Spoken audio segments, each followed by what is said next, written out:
ವಿಸ್ತರಣೆ ಆಗಿ ಇನ್ನು ತಿಂಗಳು ಕೂಡ ಕಳೆದಿಲ್ಲ. ಇನ್ನು ಆಗಲೇ ಡಿಕೆಶಿ ಸಂಪುಟಕ್ಕೆ ಮತ್ತೆ ಸರ್ಜರಿ ಕೂಡ ಆಗ್ತಾ ಇದೆ. ಹಿರಿಯರ ಕಡೆಗಣನೆ ಮಾಡಲಾಗ್ತಾ ಇದೆ ಅಂತ ಹೇಳಿ ಬಂಡಾಯ ಎದ್ದಿದ್ದು ಸಮಾಧಾನ ಮಾಡೋದಕ್ಕೆ ಅಂತ ಹೇಳಿ ಈಗ ಹೈಕಮಾಂಡ್ ಮುಂದಾಗಿದೆ.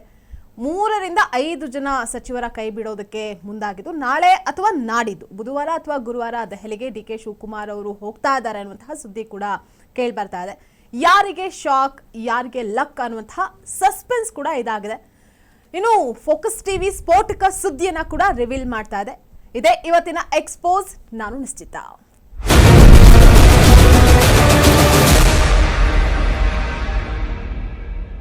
ಈಗಾಗಲೇ ಏನು ಸಂಪುಟ ವಿಸ್ತರಣೆಯಾಗಿ ತಿಂಗಳು ಕಳೆದಿಲ್ಲ, ಆದರೂ ಕೂಡ ಎಲ್ಲೋ ಒಂದ್ ಕಡೆ ಸರ್ಜರಿ ಮಾತುಗಳು ಕೇಳಿ ಬರ್ತಾ ಇದೆ. ಫೋಕಸ್ ಟಿವಿಯಲ್ಲಿ ರಾಜ್ಯ ರಾಜಕೀಯದ ಬಿಗ್ ನ್ಯೂಸ್ ಅನಾವರಣ ಆಗ್ತಾ ಇದೆ.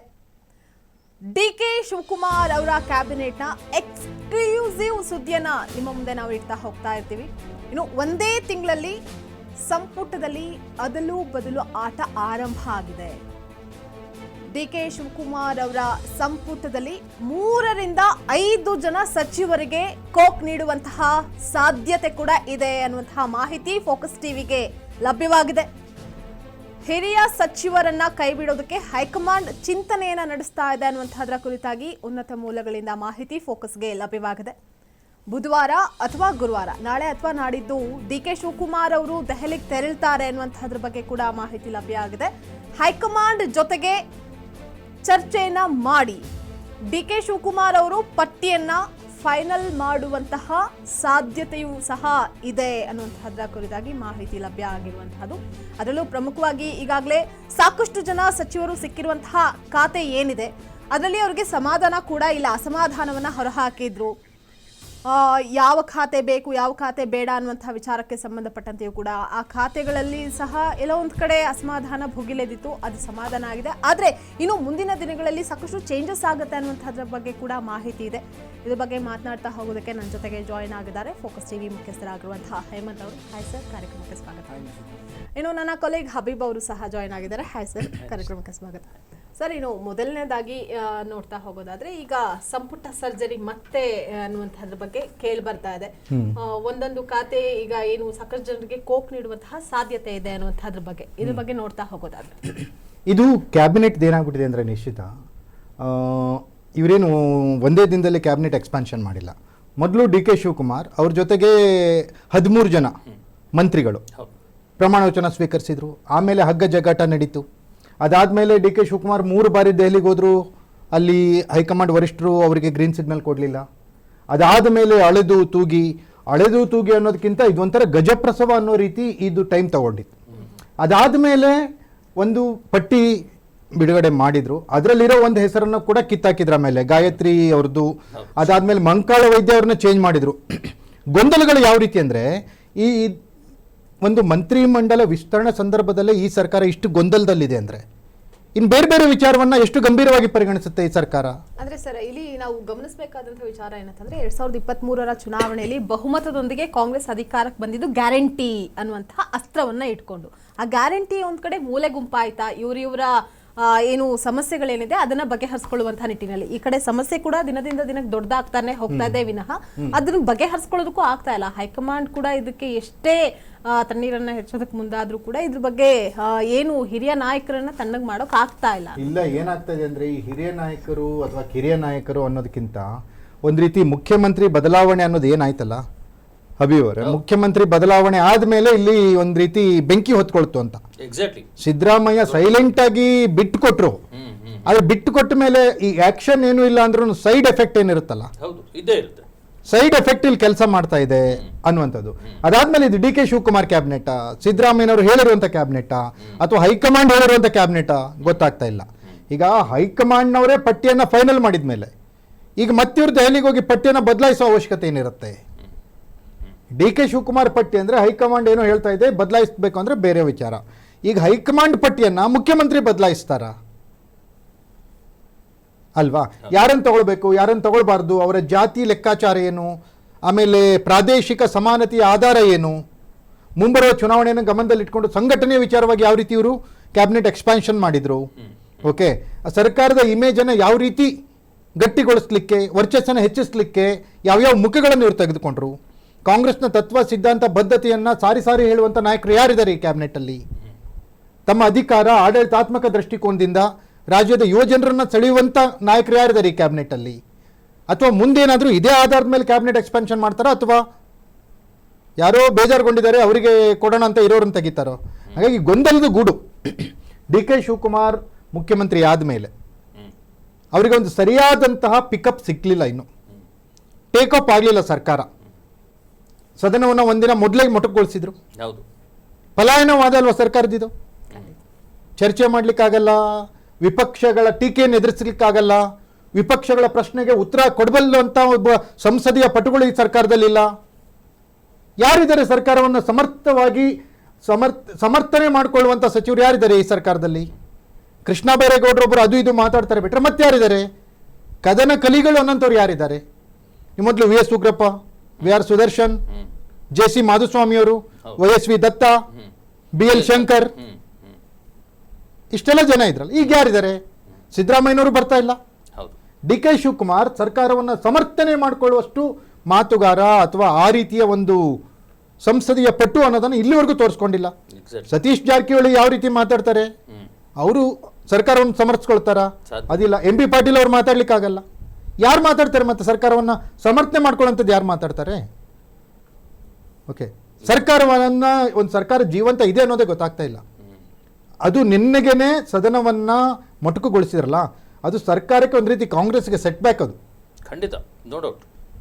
ಅದರಲ್ಲೂ ಹಬೀಬ್ ಸರ್, ಈಗಾಗಲೇ ಸರ್ಕಾರ ಏನು ಪತನದ ಹಂತದಲ್ಲಿದೆಯಾ ಅನ್ನುವಂಥದ್ದು ಪ್ರಶ್ನೆ ಕೂಡ ಇಲ್ಲಿ ಕಾಡ್ತಾ ಹೋಗುತ್ತೆ. ಈಗ ಆಗ್ತಾ ಇರುವಂತಹ ಬೆಳವಣಿಗೆಗಳನ್ನ ನೋಡ್ತಾ ಹೋಗ್ತಾ. ನಿಜ ನಿಜ ಇಲ್ಲ, ಪತನ ಅಂತ ಹೇಳೋಕ್ಕಾಗಲ್ಲ, ಆದರೆ ಪತನದ ದಾರಿಗೆ ಶುರು ಅಡಿ ಇಟ್ಟಿದೆ ಅನ್ನುವಂಥದ್ದು. ಯಾಕಂದ್ರೆ ಈ ಬಹುಮತ ಇದೆ, ಬೇಕಾದಷ್ಟು ನಂಬರ್ಸ್ಗಳಿದ್ದಾವೆ, ಇನ್ನು ಅವಧಿ ಇದೆ 1.5 ವರ್ಷ 2028 ಹಾಗಾಗಿ ಸರ್ಕಾರ ಏನೋ ಮುನ್ನಡೆಯುತ್ತೆ. ಆದರೆ ಅವರ ಡೌನ್ಫಾಲ್ ಶುರುವಾಗಿದೆ ಅನ್ನುವಂಥದ್ದು ಹೇಮಂತ್ ಅವರು ಹೇಳಿದಾಗೆ. ಈ 2 ದಿನಗಳ ಮೊದಲು ಮೊಟಕುಗೊಳಿಸುವಂಥ ಅವಶ್ಯಕತೆ ಇರಲಿಲ್ಲ. ಸೆಷನ್ನ ಅಥವಾ ಅಧಿವೇಶನವನ್ನ ವಿರೋಧ ಪಕ್ಷಗಳ 1000 ಕೇಳಲಿ, ನಾಗೇಂದ್ರ ರಾಜೀನಾಮೆ ಕೇಳಲಿ ಅಥವಾ ಇನ್ನೊಂದು ಬೇರೆ ಬೇರೆ ವಿಚಾರಗಳನ್ನು ಕೇಳಲಿ, ಆದರೆ ಯಾವ ಹೆದರಿಕೆಯಿಂದ ಸರ್ಕಾರ ಈ ತೀರ್ಮಾನ ತೆಗೆದುಕೊಳ್ತು ಅನ್ನುವಂಥದ್ದು ಬಹಳ ದೊಡ್ಡ ಒಂದು ಮುಖ್ಯ ಪ್ರಶ್ನೆ ಆಗುತ್ತೆ. ಆಮೇಲೆ ಅದ್ರ ಜೊತೆಗೆ ನಾವು ಸಚಿವ ಸಂಪುಟ ವಿಸ್ತರಣೆಗೆ ಮತ್ತೆ ಬರೋದಾದ್ರೆ ಇಲ್ಲಿ ಹಿರಿಯರ ತೊಡಕೆ ದೊಡ್ಡ ತೊಡಕಾಗಿ ಪರಿಣಮಿಸ್ತಾ ಇದೆ ಅನ್ನುವಂಥದ್ದು. ಈ ಮುನಿಸಿಕೊಂಡು ನಂಗೊಂದು ಅರ್ಥ ಆಗ್ತಾ ಇಲ್ಲ.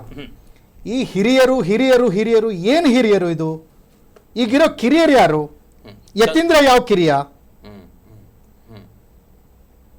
ಪ್ರಿಯಾಂಕರ್ಗೆ ಯಾವ ಕಿರಿಯ? ಎಸ್ ಎಸ್ ಮಲ್ಲಿಕಾರ್ಜುನ್ ಯಾವ ಕಿರಿಯ? ವಿಜಯಾನಂದ ಕಾಶ್ಯಪ್ಪನವ್ರು ಯಾವ ಕಿರಿಯ? ಇವರೆಲ್ಲ ಮಂತ್ರಿಗಳ ಮಕ್ಕಳೇ ಅಲ್ವಾ? ಎಂ ಬಿ ಪಾಟೀಲ್ ಅವರು ಅಲ್ವಾ? ಈ ಮಂತ್ರಿಗಳ ಮಕ್ಕಳೇ. ಅಜಯ್ ಸಿಂಗ್ ಪ್ರಿಯಾಂಕ್ ಅದೇ ಹೇಳಿದ್ ಅಲ್ವಾ? ಇವರೆಲ್ಲ ಮಂತ್ರಿಗಳ ಮಕ್ಕಳೇ ಮಂತ್ರಿಗಳಾದಾಗ ಮತ್ತಿನ್ ಹಿರಿಯರಿಗೆ ಯಾರಿಗೆ? ಅಲ್ಲ, ಇಲ್ಲಿ ಈಗ ನಮ್ಮ ವಿಜಯನಗರದ ಕಾಂಗ್ರೆಸ್ ಶಾಸಕ ಎಂ ಕೃಷ್ಣಪ್ಪನವರು ತುಂಬಾ ಬೇಜಾರಾಗ್ಬಿಟ್ಟಿದ್ದಾರೆ ಅನ್ನುವಂಥದ್ದು ಒಂದು ಲಿಸ್ಟು. ಈ ಕಡೆಗೆ ನಮ್ಮ ಶಿರಾದ ಶಾಸಕ ಟಿ ಬಿ ಜಯಚಂದ್ರ ಹಿರಿಯ ಕಾಂಗ್ರೆಸ್ಸಿಗ, ಅವರಿಗೆ ಮಂತ್ರಿ ಆಗ್ಬೇಕು ಹೇಳಿ, ಹಿರಿಯರು ಮಂತ್ರಿ ಅಲ್ಲ. ಇದು ಬಾಲಕೃಷ್ಣ ಅವ್ರ ವಿಚಾರಕ್ಕೆ ಬರ್ತೀನಿ. ಈಗ ಬಾಲಕೃಷ್ಣ ಅವರು ಎಲ್ಲಿ ಮಾಗಡಿ MLA, ಮುಖ್ಯಮಂತ್ರಿಗಳ ತವರು ಜಿಲ್ಲೆ ರಾಮನಗರ, ಒಂದೇ ಕಮ್ಯುನಿಟಿ, ಇವರು ಒಕ್ಕಲಿಗರು ಅವರು ಒಕ್ಕಲಿಗರು, ಒಂದೇ ಕಮ್ಯುನಿಟಿಯವರು ಒಂದೇ ಜಿಲ್ಲೆಯಿಂದ ಇಬ್ರು ಬೇಕಾಗಿತ್ತಾ? ಮೊದಲೇ ಪ್ರಶ್ನೆ. ಆದ್ರೆ ಬಾಲಕೃಷ್ಣ ಅವ್ರನ್ನ ಯಾಕೆ ತಗೊಂಡ್ರಿ ಇವರು? ರಾಮನಗರದಲ್ಲಿ ನಿಮಗೆ ಗೊತ್ತಿರೋ ಪ್ರಕಾರ ಕನಕಪುರ, ರಾಮನಗರ, ಬಿಡದಿ ಮತ್ತು ಚನ್ನಪಟ್ಟಣ 4 ಕ್ಷೇತ್ರಗಳು. 4 ಕ್ಷೇತ್ರಗಳಲ್ಲಿ ಕಾಂಗ್ರೆಸ್ MLAಗಳಿದ್ದಾರೆ. ಬಿಡದಿ ಟೌನ್ಶಿಪ್ ಇರುವಂತದ್ದು ಅವ್ರದೇ ಕ್ಷೇತ್ರ, ಮಾಗಡಿ ಕ್ಷೇತ್ರದಲ್ಲಿ ಬರುತ್ತೆ. ಓಕೆ, ಈಗ ಅಲ್ಲಿ ಬಾಲಕೃಷ್ಣ ಅವ್ರನ್ನ ತಗೊಳ್ಳಿಲ್ಲ ಅಂದ್ರೆ, ಬಾಲಕೃಷ್ಣ ಏನಾದ್ರು ಕುಮಾರಸ್ವಾಮಿಗೆ ಸಪೋರ್ಟ್ ಮಾಡಿದ್ರೆ DK ಅವ್ರ ಇಮೇಜ್ ಏನಾಗುತ್ತೆ? ಬಾಲಕೃಷ್ಣ ಎಲ್ಲ ಪಕ್ಷಗಳನ್ನು ಓಡಾಡಿನೇ ಬಂದಂತವ್ರು. ಮಾಗಡಿ ಬಾಲಣ್ಣ ಅವ್ರೇನು ಕಾಂಗ್ರೆಸ್ನ ಕಟ್ಟಾಳು ಅಂತ ಅನ್ನೋತರದ್ದು ಏನಾದ್ರೆ, ಅವ್ರು ಕಾಂಗ್ರೆಸ್ ನಲ್ಲಿ ಇದ್ದಾಗ ಹೆಂಗೆ DK ಅತ್ಯಾಪ್ತರು, ಅವ್ರು JDS ಹೋದ್ರೆ ಕುಮಾರಣ್ಣನ ಅತ್ಯಾಪ್ತರು, ಬಿಜೆಪಿ ಹೋದ್ರೆ ಯಡಿಯೂರಪ್ಪನ ಅತ್ಯಾಪ್ತ. ಹಂಗಾಗಿ ಅವ್ರು ಹೆಂಗೆ ಅವ್ರನ್ನ ಬಿಡಕ್ಕಾಗತ್ತೆ ಅಲ್ಲಿ? ಓಕೆ, ಅವ್ರನ್ನ ತಗೊಳ್ಳೇಬೇಕು. ಅವ್ರು ತಗೊಂಡಿದ್ದಕ್ಕೆ ಕೃಷ್ಣಪ್ಪರಿಗೆ ಚಾನ್ಸ್ ಮಿಸ್ ಆಯ್ತು. ಅಂದ್ರೆ ಸರಿ, ಈಗಾಗಲೇ ಏನು ಅಹಿಂದ ಅನ್ನುವಂತಹ ಇಮೇಜ್ ಅನ್ನ ಇಟ್ಕೊಂಡು ಬಂದಂತವರು ಸಿದ್ದರಾಮಯ್ಯ ಅವರು. ಮತ್ತೆ ಸಿದ್ದರಾಮಯ್ಯ ಅವರು ಹಿಂದೆ ಕೂತ್ಕೊಂಡು ರಾಜಕೀಯ ಮಾಡ್ತಾ ಇದ್ದಾರೆ, ಮಾಡಬಹುದು ಅನ್ನುವಂತಹ ವದಂತಿಗಳು ಕೂಡ ಈಗಾಗಲೇ ಸೋಷಿಯಲ್ ಮೀಡಿಯಾದಲ್ಲಿ ದೊಡ್ಡ ಮಟ್ಟದಲ್ಲೇ ಹರಿದಾಡ್ತಾ ಇದೆ.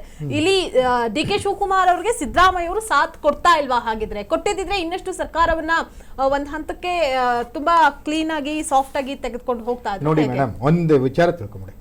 ಈಗ ಸಿದ್ದರಾಮಣ್ಣನ ಕಿತ್ತು ಬಿಸಾಕಿದ್ರು ಅಕ್ಷರಶಃ ಸಿದ್ದರಾಮಯ್ಯನವರಿಂದ ಮುಖ್ಯಮಂತ್ರಿ ಪಟ್ಟವನ್ನು ಕಿತ್ಕೊಂಡ್ರು. ಕಿತ್ಕೊಂಡ ಮೇಲೆ ಅವರ ಒಂದು ಸಪೋರ್ಟ್ ಯಾಕೆ ಇವ್ರು ನಿರೀಕ್ಷೆ ಮಾಡ್ತಾರೆ? ಯಾಕೆ ಬೇಕು ಸಿದ್ದರಾಮಯ್ಯನವ್ರ ಸಪೋರ್ಟ್ ಇವರಿಗೆ? ಅಂದ್ರೆ ಅದರ ಅರ್ಥ ಸಿದ್ದರಾಮಯ್ಯನವರ ಶಕ್ತಿ ನುಕ್ಕುಂದಿಲ್ಲ, ಸಿದ್ದರಾಮಯ್ಯನವರಿಗೆ ಈ ಸರ್ಕಾರದ ಮೇಲೆ, ಈ ಶಾಸಕರ ಮೇಲೆ ಅವರ ಸಪೋರ್ಟ್ ಇದೆ, ಬೆಂಬಲ ಇದೆ, ಡೈರೆಕ್ಟ್ ಆಗೋ ಇಂಡೈರೆಕ್ಟ್ ಆಗೋ ಬೆಂಬಲ ಇದೆ. ಈಗಲೂ ಕೂಡ ಸಿದ್ದರಾಮಯ್ಯನವರು ಅದನ್ನ ಏನು ಉಲ್ಟಾ ಮಾಡಬಹುದು ಗೇಮ್ ನ ಅನ್ನೋ ಅದು ಸಿದ್ದರಾಮಯ್ಯನವರ ಶಕ್ತಿ ಅಂತ. ಅದು ಸಿದ್ದರಾಮಯ್ಯನವರ ಶಕ್ತಿ, ಗೇಮ್ ಚೇಂಜರ್ ಗೆ ಅದು ಸಿದ್ದರಾಮಯ್ಯನವರ ಶಕ್ತಿ. ಅದಕ್ಕೆ ಸ್ಟ್ರಾಟಜಿ ಆರಂಭ ಆಗಿದೆ ನೋಡಿ. ಸಿದ್ದರಾಮಯ್ಯನವರ ರಾಜಕೀಯವನ್ನ ಬಲ್ಲವರು ಎಲ್ಲರೂ ಹೇಳ್ತಾರೆ. ಅದು ಅಲ್ಲದೆ ಸಿದ್ದರಾಮಯ್ಯನವರು ರಾಜೀನಾಮೆ ಕೊಡೋದಕ್ಕಿಂತ ಮೊದಲು ರಾಜೀನಾಮೆ ಕೊಟ್ಟ ಮೇಲೆ ಏನು ಹೇಳಿದ್ರು, ಅದಾದಮೇಲೆ ಈ ಹಿಂದೆ ಎರಡನೇ ಎಕ್ಸ್ಪಾನ್ಷನ್ ಆಗೋದಕ್ಕಿಂತ ಒಂದಿನ ಮೊದಲೇನು ಹೇಳಿದ್ರು, ರಾಜ್ಯದಲ್ಲಿ ರಾಜಕಾರಣ ಕಲುಷಿತಗೊಂಡಿದೆ, ಹಣ ಇಲ್ಲದೆ ಇಲ್ಲಿ ಏನೂ ಮಾಡೋಕ್ಕಾಗಲ್ಲ, ನನ್ನ ಚುನಾವಣೆಗೆ ನಿಲ್ಲಲ್ಲ ಅಲ್ವಾ? ಏನಾದ್ರೂ ಇಂಡಿಕೇಶನ್? ಹಾಗಾದ್ರೆ ಡಿ ಕೆ ಶಿವಕುಮಾರ್ ಬಂದಮೇಲೆ ಏನಾದರೂ ರಾಜಕೀಯ ರಣಕಣ ಹಾಳಾಯ್ತಾ ಅಲ್ವಾ? ಯಾವತ್ತೂ ಕೂಡ ಸಿದ್ದರಾಮಯ್ಯ ಸುಮ್ಮನೆ ಕೂರಲ್ಲ ಸರ್. ಒಬ್ಬ ರಾಜಕಾರಣಿ ಯಾರು ಸುಮ್ಮನೆ ಕೂರಲ್ಲ. ದೇವೇಗೌಡರು ಇಷ್ಟು ವರ್ಷ ಆಯ್ತಪ್ಪ, ಅವ್ರು ಸುಮ್ಮನೆ ಕೂರ್ತಾರಾ? ಖಂಡಿತ ಇಲ್ಲ. ಆಮೇಲೆ ಸಿದ್ದರಾಮಯ್ಯ ಸ್ಪಷ್ಟವಾಗಿ ಹೇಳಿದ್ದಾರೆ, ನಾನು ಎಲೆಕ್ಷನ್ ಕಾಂಪೀಟ್ ಮಾಡಲ್ಲ ಅಂತ ಹೇಳಿದ್ದಾರೆ, ಆದ್ರೆ ಆಕ್ಟಿವ್ ಪಾಲಿಟಿಕ್ಸ್ ಅಲ್ಲಿ ಇರ್ತೀನಿ ಅಂತ ಹೇಳಿದ್ದಾರೆ. ರಾಜಕಾರಣದಲ್ಲಿ ಇರ್ತೀನಿ. ಅಲ್ಲ ಸರ್, ಈಗ ರಾಜಕಾರಣದಲ್ಲಿ ಇರ್ತೀನಿ ಅಂತ ಹೇಳ್ತಾರೆ, ಬಟ್ ಅವರು ಸದನಕ್ಕೂ ಕೂಡ ಬರ್ತಾ ಇಲ್ಲ, ಅಲ್ಲೂ ಕೂಡ ಮಾತನಾಡ್ತಾ ಇಲ್ಲ. ಹೇಳಕ್ಕಾಗಲ್ಲಮ್ಮ. ಏನಂದ್ರೆ ಮತ್ತೆ ಏನು ರಾಜಕೀಯದಲ್ಲಿ ಒಳಮರ್ಮ ಅನ್ನುವಂಥದ್ದು ದೊಡ್ಡ ಮಟ್ಟದಲ್ಲಿ ಈಗ ಸದ್ಯ ತಂತ್ರಗಾರಿಕೆ ಮಟ್ಟದಲ್ಲಿ ನಡೀತಾ ಇದೆ. ಸಿದ್ದರಾಮಯ್ಯ ಸದನಕ್ಕೆ ಬರಲ್ಲ ಅಂತ ಏನು ಹೇಳ್ತಾ ಇಲ್ಲ. ಸಿದ್ದರಾಮಯ್ಯನವರು ಮೊದಲ ದಿನ ಬಂದಿಲ್ಲ. ಆಮೇಲೆ ಸಿದ್ದರಾಮಯ್ಯನವ್ರು ಬರೆದಿದ್ದಿಲ್ಲಿ ಸದನಕ್ಕೆ ಒಂದೇ ಅಲ್ಲ, ಈ ಕ್ಯಾಬಿನೆಟ್ ಎಕ್ಸ್ಪಾನ್ಷನ್ ಆದಾಗ ಪ್ರಮಾಣವಚನ ಸ್ವೀಕಾರ ಸಮಾರಂಭಕ್ಕೂ ಬರಲಿಲ್ಲ ಸಿದ್ದರಾಮಯ್ಯ.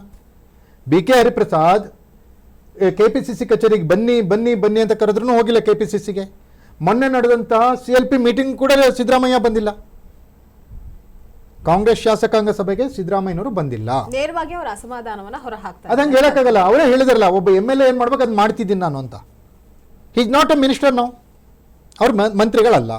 ಒಬ್ಬ MLA 224 MLAಗಳಿದಾರಲ್ಲ, ಸಿದ್ದರಾಮಯ್ಯನವರೇ ಬಂದಿಲ್ಲ ಅಂತಲ್ಲ, ಬೇರೆ MLAಗಳು ಬಂದಿಲ್ಲ ಅಂತ ಯಾಕೆ ಮಾತಾಡಲ್ಲ ನಾವು?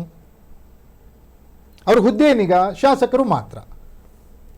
ಶಾಸಕರಾಗಿ ಅವ್ರು ಯಾವುದಕ್ಕೆ ಬರಬೇಕೋ ಬರ್ತಾರೆ, ಯಾವುದಕ್ಕೆ ಬೇಡೋ ಬರಲ್ಲ. ಹಂಗಂತೇಳಿ ಡಿ ಕೆ ಶಿವಕುಮಾರ್ ಸರ್ಕಾರ ಅದ್ಭುತವಾದ ಸರ್ಕಾರ ಅಂತ ಸಪೋರ್ಟ್ ಮಾಡೋಕ್ಕೆ ಅವ್ರ ಮನಸ್ಸಿಗೆ ಒಪ್ಪಿಗೆ ಆಗ್ತಾ ಇಲ್ಲ. ಅಲ್ಲ ಸರ್, ಇಲ್ಲಿ ಯಾರಿಗೆ ಒಪ್ಪಿಗೆ ಆಗಬೇಕು, ಯಾರಿಗೆ ಒಪ್ಪಿಗೆ ಆಗಲ್ಲ ಅನ್ನುವಂಥದ್ದಷ್ಟೇ ಮುಖ್ಯನಾ, ಅಥವಾ ಜನರು ಅವರನ್ನ ಪ್ರತಿನಿಧಿಸಿ ಬಂದಂತಹವರು, ಜನರ ಆಯ್ಕೆ ಇದು, ಜನರಿಗೆ ಬೇಕಾಗಿರುವಂತಹ ಕೆಲಸ ಮಾಡೋದು ಮುಖ್ಯ? ನೋಡಿ, ಜನರು ಓಟ್ ಹಾಕೋವರೆಗೂ ಅಷ್ಟೇ ಜನರ ಆಯ್ಕೆ. ಓಟ್ ಹಾಕಿದ್ಮೇಲೆ ಹೈಕಮಾಂಡ್ ಆಯ್ಕೆ. ನಾವು ಓಟ್ ಹಾಕಿದ್ಮೇಲೆ ಮುಗೀತು, ನಮ್ಮ ಜೂಟ್ ಅವ್ರಿಗೆ ಕೊಟ್ಟಂಗೆ, ಅವ್ರು ಯಾವ ಥರ ಬೇಕಾದ್ರೆ ಜಡೆ ಹಾಕೊಳ್ಳಿ ಅಂತ ಕುತ್ಕೋಬೇಕು ನಾವು ಸುಮ್ಮನೆ.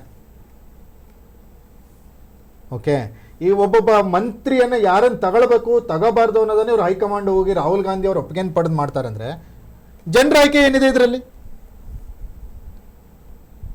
ಗುಲಾಮಗಿರಿಯ ಮತ್ತೊಂದು ಅವತಾರ ಇದೆ ಅಷ್ಟೇ. ಓಕೆ, ಜನರಿಂದ ಜನರಿಗಾಗಿ, ಜನರಿಗೋಸ್ಕರ ಪ್ರಜಾಪ್ರಭುತ್ವ ಅಂತೀವಲ್ಲ, ಅದೆಲ್ಲ ಸುಳ್ಳದು. ಅದು ಹೈಕಮಾಂಡ್ ಹೆಂಗೆ ಹೇಳುತ್ತೋ, ಕಾಂಗ್ರೆಸ್ ಅಷ್ಟೇ, BJPನೂ ಅಷ್ಟೇ. ಹೈಕಮಾಂಡ್ ಹೇಳಿದ್ದಕ್ಕೆ ತಾನೇ ಸಿದ್ದರಾಮಯ್ಯ ರಾಜೀನಾಮೆ ಕೊಟ್ಟಿದ್ದು. ಹೈಕಮಾಂಡ್ ಹೇಳಿದ್ದಕ್ಕೆ ತಾನೇ ಡಿ ಕೆ ಶಿವಕುಮಾರ್ ಮುಖ್ಯಮಂತ್ರಿ ಆಗಿದ್ದು. ಡಿ ಕೆ ಶಿವಕುಮಾರ್ ಮುಖ್ಯಮಂತ್ರಿ ಆಗಿರೋದು ಜನರ ಆಯ್ಕೆನಾ, ಶಾಸಕರ ಆಯ್ಕೆನಾ? ಅಲ್ಲ, ಹೈಕಮಾಂಡ್ ಆಯ್ಕೆ. ಹಾಗಾಗಿ ಹೈಕಮಾಂಡ್ ಹೇಳಿದಾಗ ನಾವು ಕೇಳ್ಕೊಂಡು ಕೂತ್ಕೋಬೇಕಷ್ಟೇ. ಖಂಡಿತ. ಅಂದ್ರೆ ಇಲ್ಲಿ ಎಲ್ಲೊಂದ್ ಕಡೆ ಡಿ ಕೆ ಶಿವಕುಮಾರ್ ಅವ್ರಿಗೆ ಹಿನ್ನಡೆ ಆಗ್ತಾ ಇದೆ. ಸ್ವಯಂಕೃತ ಅಪರಾಧನ ಅಥವಾ ತಂತ್ರಗಾರಿಕೆನ ಇದು ಅನ್ನುವಂಥದ್ದನ್ನ ನೋಡ್ತಾ ಹೋಗೋದಾದ್ರೆ ಎಕ್ಸಾಕ್ಟ್ಲಿ ಈಗ ಹೇಮಂತ್ ಅವರು ಒಂದು ಮಾತನ್ನ ಹೇಳಿದ್ರು. ಖಂಡಿತ ಸಿದ್ದರಾಮಯ್ಯ ಕೇವಲ ಒಬ್ಬ ಶಾಸಕ ಅಷ್ಟೇ, ಈಗ ಅವ್ರಿಗೆ ಯಾವುದೇ ರೀತಿಯ ಅಧಿಕಾರ ಇಲ್ಲ. ಇದೇ ಮಾತನ್ನ ಸ್ವತಃ ಹೇಮಂತ್ ಅವರಲ್ಲ, ಸ್ವತಃ ಡಿ ಕೆ ಶಿವಕುಮಾರ್ ಸೆಷನ್ ಅಲ್ಲೇ ಹೇಳಿದ್ರು ಮೊನ್ನೆ. 136 ಜನ ಶಾಸಕರು ನನ್ನವರು, ಇನ್ಕ್ಲೂಡಿಂಗ್ ಸಿದ್ದರಾಮಯ್ಯ ಅನ್ನುವಂಥ ಮಾತನ್ನ ಹೇಳಿದ್ರು. ಅಂದ್ರೆ ನಾನು ನಾಯಕ, ಸಿದ್ದರಾಮಯ್ಯನವರು ಕೂಡ ಒಬ್ಬ ಶಾಸಕರಷ್ಟೇ ಅನ್ನುವಂಥ ಮಾತನ್ನ ಹೇಳಿದ್ದಾರೆ. ಅದೇ ಎಲ್ಲಾದ್ರೂ ಕೆರಳಿಸ್ತಿದೆಯಾ ಅಥವಾ ಬೇರೆ ತರದ ಆಟಕ್ಕೆ ಒಂದು ಮುನ್ನುಡಿ ಬರಿತಾ ಇದೆಯಾ ಅನ್ನುವಂಥದ್ದು ಕೂಡ ನಾವು ಚರ್ಚೆ ಮಾಡಬೇಕಾಗಿದೆ. ಯಾಕಂದ್ರೆ ರಾಜ್ಯ ರಾಜಕಾರಣದಲ್ಲಿ ಈಗಾಗಲೇ ಈ ಡಿ ಕೆ ಶಿವಕುಮಾರ್ CM ಆದಮೇಲೆ 2 ಬಾರಿಯ 3 ಬಾರಿಯ ಲಿಸ್ಟ್ಗಳು ಬದಲಾವಣೆ ಆಗಿರ್ತಕ್ಕಂಥದ್ದು, ತಿದ್ದುಪಡಿ ಆಗಿರ್ತಕ್ಕಂಥದ್ದು, ಅಲ್ಲಿ ಬೇರೆ ಬೇರೆ ಹೆಸರುಗಳು ಬಂದು ಸೇರ್ಕೊಂಡಿರ್ತಕ್ಕಂಥದ್ದು, ಮಹಿಳೆಯರಿಗೆ ಆದ್ಯತೆ ಕೊಡದೇನೆ ಇರತಕ್ಕಂಥದ್ದು, ಮತ್ತು ಎರಡೂ ಬಣದವರು, ಸಿದ್ದರಾಮಯ್ಯನವರು ಬಣದವರು ಮತ್ತು DKG ಅವರು ಪಟ್ಟಣ ಹಿಡಿದುಕೊಂಡಿರ್ತಕ್ಕಂಥದ್ದು, ಇವೆಲ್ಲವೂ ಕೂಡ ಕಾಂಗ್ರೆಸ್ ಪಕ್ಷದ ಒಳಸುಳಿಗಳನ್ನ, ಒಳಮರ್ಮಗಳನ್ನ, ಅಲ್ಲಿರ್ತಕ್ಕಂಥ ಗೊಂದಲಗಳನ್ನ ಹೊರಗಡೆ ಹಾಕ್ತಾ ಇದೆ. ಹಾಗಾದ್ರೆ ಹೇಗೆ ಇದು ಈಗ ಇದು ಒಳಸುಳಿಗಳಲ್ಲ, ಇದು ಇವೆಲ್ಲ ಯಾವ ರೀತಿ ಅಂದ್ರೆ ಸರ್, ನೋಡಿ, ಈ ಸರ್ಕಾರ ಬಂದು ಡಿ ಕೆ ಶಿವಕುಮಾರ್ ಮುಖ್ಯಮಂತ್ರಿಯಾಗಿ ಹೆಚ್ಚು ಕಮ್ಮಿ 2 ತಿಂಗಳಾಯ್ತು. 2 ತಿಂಗಳಲ್ಲಿ 10 ದಿನದ ಅವರ ಅಧಿವೇಶನನೂ ಮುಗೀತು. ಮುಜುಗರಗಳು ಯಾವ ರೀತಿ ಸರ್ಕಾರಕ್ಕೆ ತಟ್ತವೆ ಅನ್ನುವಂಥದ್ದು ನೋಡಿ. ಗೃಹಲಕ್ಷ್ಮಿ ಯೋಜನೆಯ ಒಂದು ದೊಡ್ಡ ಅವ್ಯವಹಾರ ಬಯಲಿಗೆ ಬಂತು. ಇನ್ನೂವರೆಗೂ ಒಂದೇ ಒಂದು ದೂರು ದಾಖಲಾಗಲಿಲ್ಲ. ಒಂದು ದೂರು ಇನ್ನೂವರೆಗೂ ದಾಖಲಾಗಿಲ್ಲ. ಅದಾದಮೇಲೆ ಪಟ್ಟಿ, ಮಂತ್ರಿಗಳ ಪಟ್ಟಿ ಬಂತು. ಅದರಲ್ಲಿ ಮಂಕಾಳು ವೈದ್ಯ ಭಟ್ಕಳ MLA ಹೆಸರನ್ನು ತೆಗೆದಾಕಿದ್ರು. ಹೌದು, ಅದು ಎರರ್ ಅಂತ ಅಂದರು, ಟೈಪೋ ಎರರ್ ಅಂದರು. ಅದಾದಮೇಲೆ ಗಾಯತ್ರಿ ಅವರು ಹೊಸ ಸೀರೆಗೀರೆ ತಗೊಂಡು ಇನ್ನೇನು ಉಟ್ಕೊಂಡು ಹೋಗ್ಬೇಕಪ್ಪ ಪ್ರಮಾಣ ವಚನ ಅನ್ನೋ ಟೈಮಿಗೆ ಅವ್ರ ಹೆಸರನ್ನು ತೆಗೆಸಾಕಿದ್ರು. ಇದು ಹೈಕಮಾಂಡ್ ಸೂಚನೆ ಅಂದರು. ಅದಾದಮೇಲೆ ನಾಗೇಂದ್ರನ್ ಮತ್ತೆ ವಾಪಸ್ ತಗೊಂಡ್ರು. ಯಾವ ಕಾರಣಕ್ಕೆ ನಾಗೇಂದ್ರನ ರಾಜೀನಾಮೆ ಪಡೆದಿದ್ರು? ಸರ್ಕಾರ ಹೇಳಿಲ್ಲ. ಹೇಳಿ ಸರ್ಕಾರ, ಹೌದು ವಾಲ್ಮೀಕಿ ಹಣವನ್ನ 187 ಕೋಟಿಯನ್ನು ದುರುಪಯೋಗ ಪಡಿಸ್ಕೊಂಡಿದ್ದಕ್ಕೆ ನಾಗೇಂದ್ರನ್ ರಾಜೀನಾಮೆ ನಾನು ತಗೊಂಡ್ವಿ. Okay, correct. ಮತ್ತೆ ಯಾಕೆ ವಾಪಸ್ ತಗೊಂಡ್ರು? ಅವನನ್ನೇ ಮತ್ತೆ ಯಾಕೆ ತಗೊಂಡ್ರು ವಾಪಸ್ ಕ್ಯಾಬಿನೆಟ್ಗೆ? ಅದರಿಂದ ಕ್ಲೀನ್ ಚೀಟ್ ಏನಾದರೂ ಸಿಕ್ಕಿದೆಯಾ? ಸಿಕ್ಕಿಲ್ಲ. ಇಲ್ಲ, ಇನ್ನು ಸಿಕ್ಕಿಲ್ಲ. ಮತ್ತೆ ಯಾಕೆ ತಗೊಂಡ್ರು? ಅದ್ರ ಬಗ್ಗೆ ಉತ್ತರ ಕೊಡಬೇಕು. ಅಟ್ ದಿ ಸೇಮ್ ಟೈಮ್ ಪಾರ್ಲಿಮೆಂಟಲ್ಲಿ ಹೋರಾಟ ನಡೀತಲ್ಲ, ನೀಟ್ ಪರೀಕ್ಷೆ ವಿರುದ್ಧವಾಗಿ, ನೀಟ್ ಅಕ್ರಮಗಳ ವಿರುದ್ಧವಾಗಿ. ಆ ಒಂದು ಉದ್ದೇಶಕ್ಕಾಗಿ, ಆ ಒಂದು ಕೆಲಸಕ್ಕಾಗಿ ನಾವು ಇವತ್ತು ನರೇಂದ್ರ ಮೋದಿ, ಅಮಿತ್ ಶಾ ಅವರನ್ನ ಅಪ್ರಿಷಿಯೇಟ್ ಮಾಡಲೇಬೇಕು. ಯಾಕಂದ್ರೆ ಪ್ರಧಾನಿ ಅವರ ರಾಜೀನಾಮೆಯನ್ನು ಪಡೆದ್ರು. ಆ ಕೆಲಸನ ಇವ್ರು ಯಾಕೆ ಮಾಡಲಿಲ್ಲ? ಬಂಡತನ ಅಲ್ವಾ ಇದು? ಆಯ್ತು, ಈ ಬಂಡತನವನ್ನು ಮುಚ್ಕೊಳ್ಳಿಕ್ಕೆ ಇವರು ಯಾವ ರೀತಿ ಪಲಾಯನ ಮಾಡಿದ್ರು? ಒಂದು ದಿನ ಮೊದಲೇ ಸದನವನ್ನ ಮೊಟಕುಗೊಳಿಸಿದ್ರು. ಅಂದ್ರೆ ಈಗ ಅಧಿವೇಶನವನ್ನ ದಿಢೀರ್ ಅಂತ ಹೇಳಿ ಮೊಟಕುಗೊಳಿಸಿದ್ ಯಾಕೆ ಅನ್ನುವಂಥದ್ದನ್ನ ನೋಡಿದ್ರೆ ಅದು ಸರ್ಕಾರ ಹೇಳಬೇಕು. ಕಾರಣ ಹೇಳಿಲ್ಲ ಸರ್ಕಾರ. ನಾನು ಆ ಆದೇಶ ನೋಡಿದೆ. ಈ ಅಧಿವೇಶನವನ್ನ ಇವತ್ತಿಗೆ ನಾವು ಅನಿರ್ದಿಷ್ಟಾವಧಿಯವರೆಗೆ ಮುಂದೂಡಲಾಗಿದೆ ಅನ್ನೋ ಥರದ್ದು ಇತ್ತು. ಕಾರಣ ಇಲ್ಲ, ಯಾಕೆ ಇವರು 2 ದಿನ ಮೊದಲೇ ಇದು ಮಾಡಿದ್ರು ಅನ್ನೋದ್ರ ಬಗ್ಗೆ ಕಾರಣ ಇಲ್ಲ. ಹೀಗಿದ್ದಾಗ ಈ ಸರ್ಕಾರ 2 ತಿಂಗಳಲ್ಲಿ DK ಶಿವಕುಮಾರ್ ಈ ರೀತಿಯ ಮುಜುಗರ, ಜೊತೆಗೆ ಅದಾನಿ ಅವ್ರನ್ನ ಮೊನ್ನೆ ಮೀಟ್ ಮಾಡಿದ್ದು, ಅದು ಕೂಡ ಇವತ್ತು ಸದನದಲ್ಲಿ ಚರ್ಚೆ ಆಗ್ಬೋದಿತ್ತು. ರಾಹುಲ್ ಗಾಂಧಿ ಅವರ ಉತ್ತರ ಯಾವ ರೀತಿ ಇರುತ್ತೆ ಅನ್ನೋದನ್ನ BJP ಇದನ್ನ ಎಕ್ಸ್ಪೆಕ್ಟ್ ಮಾಡ್ಬೋದಿತ್ತು. ಹಾಗಾಗಿ ಆ ಮುಜುಗರದಿಂದ ತಪ್ಪಿಸ್ಕೊಳ್ತಾರ ಏನು ವಿಚಾರನೋ. ಜೊತೆಗೆ ಈಗ ಹೊಸ ಸುದ್ದಿ ಬಂದಿರೋದು, ಮತ್ತೆ ಮಂತ್ರಿಮಂಡಲದಲ್ಲಿ ಬದಲಾವಣೆ ಆಗುತ್ತೆ ಅಂತ. ಇಲ್ಲಿ ನನಗೊಂದು ಪ್ರಶ್ನೆ ಕಾಡ್ತಾ ಇದೆ ಹಬೀಬ್, ಏನಂದ್ರೆ ಇಲ್ಲಿ DK ಶಿವಕುಮಾರ್ ಅವರಿಗೆ ತಮಗೆ ಬೇಕಾಗಿರುವಂತ ಕ್ಯಾಬಿನೆಟ್ ಅನ್ನ ರಚಿಸಿಕೊಳ್ಳಿಕ್ಕೆ ಸ್ವಾತಂತ್ರ್ಯ ಇಲ್ವಾ? ಹೈಕಮಾಂಡ್ ಎಲ್ಲದಕ್ಕೂ ಮೂಗು ತೋರಿಸ್ತಾ ಇದೆಯಾ? AICC ಅಧ್ಯಕ್ಷರಾದಂಥ ಮಲ್ಲಿಕಾರ್ಜುನ್ ಖರ್ಗೆ ಕರ್ನಾಟಕದವರಾದರೂ ಕೂಡ ಕರ್ನಾಟಕದಲ್ಲೇ ಕಾಂಗ್ರೆಸ್ ಇಷ್ಟು ಗೊಂದಲದ ಗೂಡಾಗಿದೆ ಅಂದರೆ ಇನ್ನು ಬೇರೆ ರಾಜ್ಯಗಳಲ್ಲಿ ಕಾಂಗ್ರೆಸ್ನ ಪರಿಸ್ಥಿತಿ ಯಾವ ರೀತಿ ಇರುತ್ತೆ? ಓಕೆ, ಹಾಗಾಗಿ ಕಾಂಗ್ರೆಸ್ ಯಾವ BJP ಕಾಂಗ್ರೆಸ್ ಮುಕ್ತ ಭಾರತವನ್ನು ಮಾಡ್ತೀವಿ ಅಂತ ಏನು ಹೋರಾಟ ಮಾಡ್ತಿದೆಯೋ ಅವರ ವಿರುದ್ಧ ಸಂಘಟಿತವಾಗಿ ಹೋರಾಟವನ್ನು ರೂಪಿಸ್ತಾ ಇರುವಂಥ ರಾಹುಲ್ ಗಾಂಧಿ ಇಂಥ ಸಣ್ಣ ಸಣ್ಣ ವಿಚಾರಗಳನ್ನು ಯಾಕೆ ಮೈ ಮೇಲೆ ಎಳೆದುಕೊಳ್ತಿದ್ದಾರೆ? ಅಲ್ಲ, ಇದು ರಾಹುಲ್ ಗಾಂಧಿ ಗಮನಕ್ಕೆ ಬರ್ತಿದೆ ಅಂತ ತಮಗೆ ಅನ್ಸುತ್ತಾ? ಈ ಮಧ್ಯದಲ್ಲಿರ್ತಕ್ಕಂಥ ಉಸ್ತುವಾರಿಗಳು ಏನಾದ್ರು ರಂದೀಪ್ ಸಿಂಗ್ ಸುರ್ಜೇವಾಲಾ ಇದ್ದಾರೆ, KC ವೇಣುಗೋಪಾಲ್ ಇದ್ದಾರೆ, ನಮ್ಮ ಖರ್ಗೆ ಸಾಹೇಬ್ರು ಇದ್ದಾರೆ, ಇವರೇ ಸೇರ್ಕೊಂಡು ರಾಹುಲ್ ಗಾಂಧಿ ಗಮನಕ್ಕೆ ಬರ್ದೇನೆ ಏನಾದ್ರು ಆಟಗಳು ನಡೀತಾ ಇದೆಯಾ? ನೋಡಿ, ಇದು ಯಾವ ರೀತಿ ಕಾಂಗ್ರೆಸ್ ನಲ್ಲಿ ಆಗ್ಲಿ ಬಿಜೆಪಿಯಲ್ಲಿ ಆಗ್ಲಿ ಬಣ ಬಡಿದಾಟ ಯಾವ ರೀತಿ ಇರುತ್ತೆ ಅಂದ್ರೆ ನಿಶ್ಚಿತ. ಈಗ ಸಿದ್ದರಾಮಯ್ಯನವ್ರ ಬಣ ಈ ಕಡೆ DK ಶಿವಕುಮಾರ್ ಬಣ. DK ಶಿವಕುಮಾರ್ ಬಣ ಸುರ್ಜೇವಾಲಾ ಅವ್ರ ಮುಖಾಂತರ ಹೈಕಮಾಂಡ್ಗೆ ಹೋಗುತ್ತೆ. ಸಿದ್ದರಾಮಯ್ಯನವ್ರ ಬಣ KC ವೇಣುಗೋಪಾಲ್ ಮುಖಾಂತರ ಹೈಕಮಾಂಡ್ ಹೋಗುತ್ತೆ. ಹೈಕಮಾಂಡ್ ಅಂದ್ರೆ ಯಾರು? KC ವೇಣುಗೋಪಾಲ್ ಹೋಗುವಂತ ಹೈಕಮಾಂಡ್ ಯಾರು? ರಾಹುಲ್ ಗಾಂಧಿ. ಸುರ್ಜೇವಾಲಾ DK ಶಿವಕುಮಾರ್ ಹೋಗುವಂತ ಹೈಕಮಾಂಡ್ ಯಾವುದು? ರಾಹುಲ್ ಗಾಂಧಿ ಅಂಡ್ ಸೋನಿಯಾ ಗಾಂಧಿ, ಪ್ರಿಯಾಂಕಾ ಗಾಂಧಿ ಅಲ್ವಾ? ಅಲ್ಲಿನೂ ಕೂಡ ಏನಂದ್ರೆ ಇದು ಬಣದಲ್ಲೇ ಇದೆ. ಇಲ್ಲಿನೂ ಬಣ, ಅಲ್ಲಿನೂ ಬಣ. ಹಾಗಾಗಿ ಈ ಬಣಗಳ ನಡುವೆ ಒಂದು ಕನ್ಕ್ಲೂಷನ್ ಬರಬೇಕು, ಒಂದು ರೀತಿ ಒಂದೇ ಒಂದು ತೀರ್ಮಾನಕ್ಕೆ ಬರಬೇಕು ಅನ್ನೋಂಥದ್ದು ಕಷ್ಟ ಆಗ್ತಾ ಇದೆ. ಅದೆಲ್ಲಕ್ಕಿಂತ ಹೆಚ್ಚಾಗಿ ಉದ್ದೇಶ ಏನೋ ಬೇರೆ ಇದೆ ಅಂತ ಅನ್ಸುತ್ತೆ ಕಾಂಗ್ರೆಸ್. ಅಲ್ಲ, ಬಹಳ ಮುಖ್ಯವಾಗಿ ಒಂದು ಮಾತನ್ನ ನಾನು ಅವರು ಸದನದ ಪ್ರಸ್ತಾಪ ಮಾಡಿದ್ರು, ಯಾಕೆ ಒಂದಿನ ಅನ್ನೋಂಥದ್ದು. ನಾವು ನಿನ್ನೆವರೆಗೂ ಕೂಡ ನಾವು ನೋಡ್ತಾ ಇದ್ವಿ ಸದನದಲ್ಲಿ ನಾಗೇಂದ್ರ ರಾಜೀನಾಮೆಗೆ ವಿಪಕ್ಷಗಳು ಒತ್ತಾಯನೂ ಮಾಡ್ತಾ ಇದ್ವಿ. ಆದ್ರೆ ಮಧ್ಯದಲ್ಲಿ ಆರ್ ಅಶೋಕ್ ಕೂಗ್ತಾ ಇದ್ರು, ಅದಾನಿಗೂ DK ಶಿವಕುಮಾರ್ ಏನ್ ಭೇಟಿಯ ಉದ್ದೇಶ ಹೇಳಿ, ಏನ್ ದುಡ್ಡು ಹೊಡಿತಿದ್ದೀರಾ, ಏನದ್ ಮಾಡ್ತಿದ್ದೀರಾ ಅನ್ನೋಂಥದ್ದನ್ನ ಆರ್ ಅಶೋಕ್ ಅವರು ಕೂಗಿ ಹೇಳ್ತಾ ಇದ್ರು. ಆದ್ರೆ ಅವ್ರ ಮೇಲೆ ಕ್ಯಾಮ್ರಾ ಫೋಕಸ್ ಆಗಿರ್ಲಿಲ್ಲ, ಅವ್ರ ವಾಯ್ಸ್ ಕೇಳಿಸ್ತಾ ಇತ್ತು. ಅವ್ರು ಅದನ್ನ ಆ ವಿಚಾರ ಏನಾದ್ರು ಸದನದಲ್ಲಿ ಪ್ರಸ್ತಾಪ ಮಾಡ್ತಾರಾ ಈಗ? ಯಾಕಂದ್ರೆ ಇಡೀ ರಾಜ್ಯದ ತುಂಬಾ, ದೇಶದ ತುಂಬಾ ಚರ್ಚೆ ಆಗ್ತಾ ಇದೆ.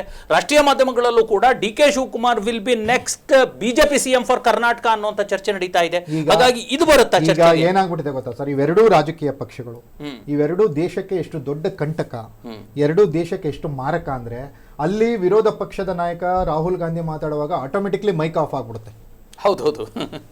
ಮೋದಿ ಅಮಿತ್ ಶಾ ವಿರುದ್ಧ ಏನಾದ್ರೂ ಮಾತಾಡಬೇಕು ಅಂದಾಗ ಆಟೋಮೆಟಿಕ್ಲಿ ಮೈಕ್ ಆಫ್ ಆಗ್ಬಿಡುತ್ತೆ. ಇಲ್ಲಿ ವಿರೋಧ ಪಕ್ಷದ ನಾಯಕ ಆರ್ ಅಶೋಕ್ ಮಾತಾಡುವಾಗ ಅವ್ರನ್ನ ಫೋಕಸ್ಸೇ ಮಾಡಲ್ಲ, ಕ್ಯಾಮ್ರಾ ತೋರಿಸೋದೇ ಇಲ್ಲ. ಓಕೆ, ಅಂದ್ರೆ ಇವೆಲ್ಲ ತಂತ್ರಗಳು, ತಂತ್ರ ಅಲ್ಲ ಕುತಂತ್ರ ಅಂತ ಕರೆಕ್ಟ್ ವರ್ಡ್, ಕುತಂತ್ರಗಳಿವೆಲ್ಲ. ಇಂಥ ಸಂದರ್ಭದಲ್ಲಿ ಎರಡೂ ವಿರೋಧ ಪಕ್ಷಗಳು ಕರ್ನಾಟಕದ ವಿಚಾರಕ್ಕೆ ಮತ್ತೆ ಬರೋದಾದ್ರೆ ಹಬೀಬ್, ಈ ಪಕ್ಷಗಳು ಬಣಗಳು ಹೈಕಮಾಂಡ್ನ ಕಪಿಮುಷ್ಟಿಯಲ್ಲಿ ಯಾವ ರೀತಿ ಸಿಲುಕ್ತಾ ಇದಾವೆ ಅಂದ್ರೆ ಸೇಮ್ ಸಿಚುವೇಶನ್ ಬಿಜೆಪಿಯಲ್ಲೂ ಇದೆ. ಓಕೆ. ವಿಜೇಂದ್ರನ್ ಅಧ್ಯಕ್ಷ ಅಂತಾರೆ, ಅವ್ನ ಕೆಲಸ ಮಾಡ್ಲಿಕ್ಕೆ ಬಿಡ್ತಾ ಇಲ್ಲ. ವಿಜೇಂದ್ರನ್ ವಿರುದ್ಧ ಮಾತಾಡೋರ್ನ ಎತ್ಕಟ್ತಾ ಇದ್ದಾರೆ. ಅದೇ ರೀತಿಯಲ್ಲಿ D K Shivakumar chief minister ಅಂತಾರೆ, ಅವ್ರಿಗೆ ಅಧಿಕಾರ ನಡೆಸ್ಲಿಕ್ಕೆ ಬಿಡ್ತಾ ಇಲ್ಲ. ಅವ್ರನ್ನ ಚೇಂಜ್ ಮಾಡಿ ಇವ್ರನ್ನ ಚೇಂಜ್ ಮಾಡಿ ಅಂತ ಹೇಳ್ತಾ ಇದ್ದಾರೆ. ಹಾಗಾಗಿ ಇದನ್ನ ನಾವು ಸಾರ್ವಜನಿಕರು ಯಾವ ರೀತಿ ಅರ್ಥೈಸ್ಕೋಬೇಕು ಅಂದ್ರೆ, ನಾವು ಮತ ನೀಡೋವರೆಗೂ ಮಾತ್ರ ನಮ್ದು. ಮತ ನೀಡಿದ ಮೇಲೆ ನಾವು ಹೈಕಮಾಂಡ್ಗೆ ಅಗ್ರಿಮೆಂಟ್ ಬರೆದು ಕೊಟ್ಟಂಗೆ, ನಮ್ಮ ಪವರ್ ಆಫ್ ಅಟಾರ್ನಿ ಹೈಕಮಾಂಡ್ಗೆ ಕೊಟ್ಟಂಗೆ. ನೀವೇನ್ ಬೇಕಾದ್ರೂ ತೀರ್ಮಾನ ಮಾಡಿ, ನೀವು ಯಾವಾಗ ಬೇಕೋ ಅವಾಗ ಬನ್ನಿ, ಏನ್ ಬೇಕೋ ಸೂಟ್ ಕೇಸ್ ಬೇಕಾ, ಬ್ಯಾಗ್ ಬೇಕಾ, ಏನ್ ಬೇಕಾ ನೀವು ತಗೊಂಡೋಗಿ, ನಿಮ್ಗೆ ಬೇಕಾದವ್ರನ್ನ ಅಲ್ಲಿ ಮಿನಿಸ್ಟರ್ ಮಾಡಿ, 5 ವರ್ಷ ನಿಮ್ಗೆ GPA ನಾವು ಬರೆದು ಕೊಡ್ತೀವಿ, ಪವರ್ ಆಫ್ ಅಟಾರ್ನಿ ನಿಮ್ಗೆ ಬರೆದು ಕೊಡ್ತೀವಿ ಅನ್ನೋ ತರ. ಹಾಗಾಗಿ ಈ ಡಿ ಕೆ ಶಿವಕುಮಾರ್ ಅವರ ಸರ್ಕಾರದ ಪತನ ಸನ್ನಿಹಿತ ಅನ್ನುವಂಥ ಮಾತುಗಳು ಏನು ಬಂತು, ನಿಶ್ಚಿತ ಅವಾಗೇನು ನೀವು ರೈಸ್ ಮಾಡಿದ್ರಿ, ಎಲ್ಲೋ ಒಂದು ಕಡೆ ನನಗೂ ಹಂಗೆ ಅನಿಸ್ತಾ ಇದೆ. ಸಿದ್ದರಾಮಯ್ಯ ಸೈಲೆಂಟ್ ಆಗಿರೋದು, ಮೊನ್ನೆ CLP ಮೀಟಿಂಗಿಗೆ 50 ಜನ ಶಾಸಕರು ಬರದೇ ಇರೋದು,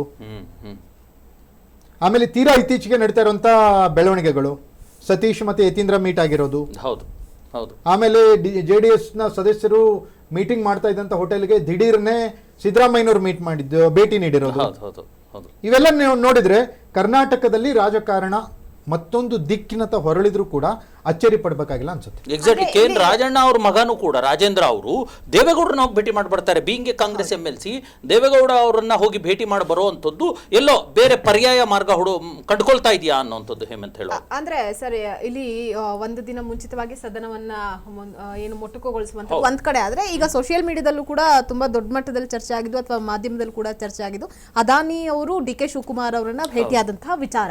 ಎಲ್ಲ ಒಂದ್ ಕಡೆ ಅದರಿಂದ ಮುಜುಗರಕ್ಕೆ ತಪ್ಪಿಸ್ಕೊಳ್ಳೋದಕ್ಕೋಸ್ಕರ ಈ ರೀತಿ ಕ್ರಮವನ್ನ ತೆಗೆದುಕೊಂಡ್ರ ಹೇಗೆ?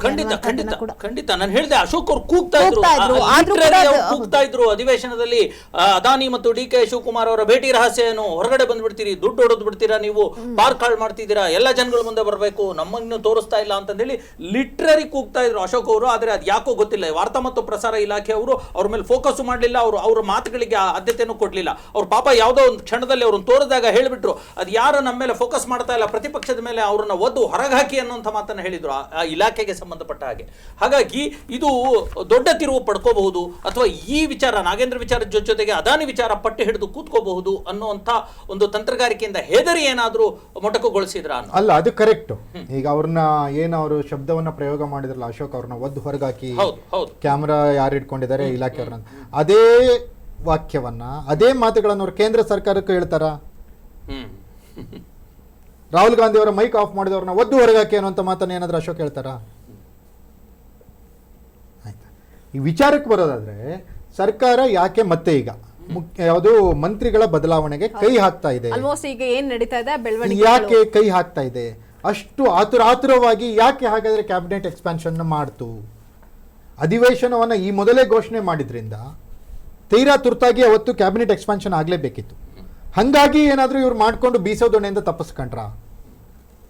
ಅಧಿವೇಶನ ಮುಗಿಯೋರ್ಗು ಸುಮ್ಮನೆ ಆಮೇಲೆ ನೋಡೋಣ ಅಂತ ಏನಾದ್ರೂ ಹೈಕಮಾಂಡ್ ಮಾತು ಕೊಟ್ಟಿತ್ತ? ಈ ರೀತಿ ಹಲವು ಎಕ್ಸಾಂಪಲ್ಗಳನ್ನ ನಾವು ನೋಡಿದೀವಿ. ಯಾವಾಗ ಕಾಂಗ್ರೆಸ್ನಲ್ಲಿ ವಾತಾವರಣ ಸರಿ ಇಲ್ಲ ಅಂತ ಹೇಳಿದಾಗ ಚಳಿಗಾಲದ ಅಧಿವೇಶನವನ್ನ ಬೆಳಗಾವಿಯಲ್ಲಿ ಕರೀತಾರೆ. ಅವಾಗ ಹೈಕಮಾಂಡ್ ಸೂಚನೆ ಕೊಟ್ರೆ ಡಿ ಕೆ ಶಿವಕುಮಾರ್ ಸಿದ್ದರಾಮಯ್ಯನವ್ರ ಮನೆಗೆ ಹೋಗಿ ಇಡ್ಲಿ ತಿಂದು ಬಂದ್ರು, ಸಿದ್ದರಾಮಯ್ಯನವರು ಡಿ ಕೆ ಶಿವಕುಮಾರ್ ಮನೆಗೆ ಹೋಗ್ಬಿಟ್ಟು ನಾಟಿ ಕೋಳಿ ತಿಂದು ಬಂದ್ರು.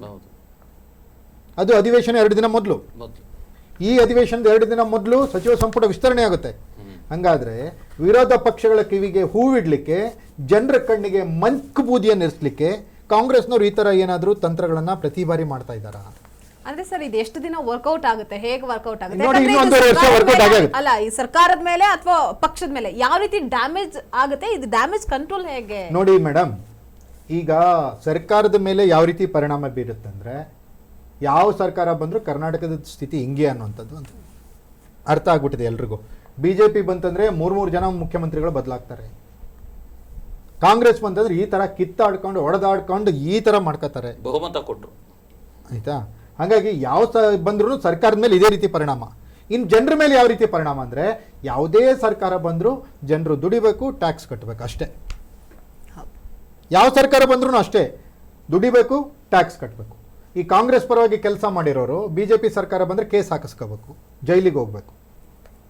ಅದೇ BJP ಪರವಾಗಿ ಕೆಲಸ ಮಾಡಿರೋರು ಕಾಂಗ್ರೆಸ್ ಸರ್ಕಾರ ಬಂದರೆ ಕೇಸ್ ಹಾಕ್ಸ್ಕೋಬೇಕು. ಹಾಗಾಗಿ